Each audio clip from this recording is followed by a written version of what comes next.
Hello বন্ধুরা, নতুন ভিডিওতে তোমাদের সকলকে স্বাগত। এখন যে ছবিটা আমি আঁকতে চলেছি সেই ছবিটাতে পেন্সিল ড্রয়িংটা খুব অল্পই থাকছে, মেনলি ছবিটা কালারের ওপরেই দাঁড়িয়ে আছে।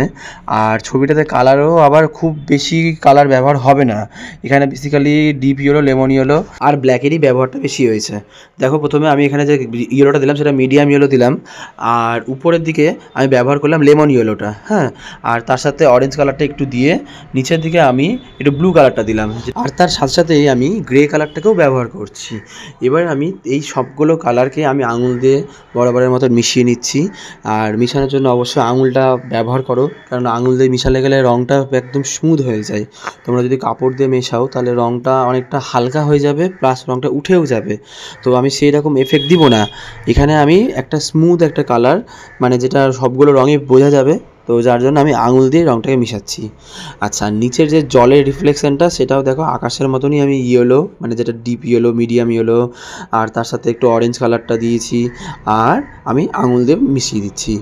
আর এবার আমি দেখো যে ওখানে যে জঙ্গলের মতো দিয়েছি হালকা হালকা, তো তার জন্য আমি যে নদীর যে উপরের জায়গাটা, মানে ধারের জায়গাটা, সেখানে একটু গ্রে কালার, ডিপ গ্রে কালারটা দিয়ে আমি রিফ্লেকশনটা হালকা হালকা ফেলে দিলাম। নৌকার নিচেও তেমনভাবে হালকা হালকা করে দিয়ে দিচ্ছি। এবার আমি ওখানে দেখো প্লুশন ব্লুটাকে ইউজ করছি, যেটা আর কি নদীর একদম ওই পাড়টাকে বোঝাচ্ছে। তো ওই পাড়টা প্লুশন ব্লু, মানে একদম দূরের জঙ্গল, সেটা বোঝানোর জন্যই আমি হালকা করে দিলাম। আর তার সাথেই আরেকটু ব্ল্যাক ব্যবহারটা করলাম, ব্ল্যাক কালারটা দিলে ধারটা আরও হাইলাইট হয়। তো আমি নীলের থেকে কিন্তু কালোটা অনেকটাই অল্প দিলাম, ঠিক আছে, কেননা ওটা আরও ডিপ বোঝানোর জন্যই আমি ব্যবহার করলাম। আর তার সাথে সাথে আমি আঙুল দিয়ে তো মিশালামই। এবার নদীর যে এই পাড়টা, হ্যাঁ, তো নদীর পাড়টাকে আমি ব্ল্যাক আর ডিপ ব্রাউন দিয়ে সুন্দর করে মিশিয়ে ফেললাম। আর মেশানোর সাথে সাথেই আমি এখান থেকে কয়েকটা কালো কালো দাগ দিয়ে দিলাম, গাছের ডাল যেটা।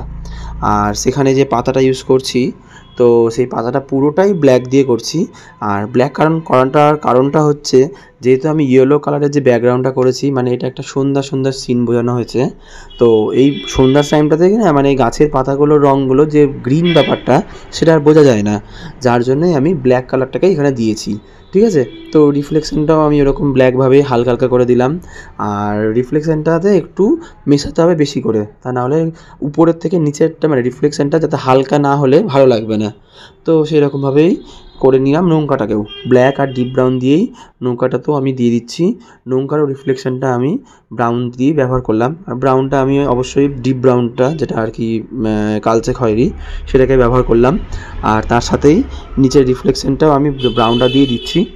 আর তার সাথে দেখো ছবিটাতে আমি একটু পেন্সিল দিয়ে একটা পাখিটাকে অ্যাড করলাম। তো ফাইনালি ছবিটা কমপ্লিট হয়ে গেল। টেপটা খুলি, ছবিটা কেমন লাগছে দেখো বন্ধুরা, সকলে অবশ্যই জানিও। দেখা হচ্ছে পরের ভিডিওতে, বাই বাই।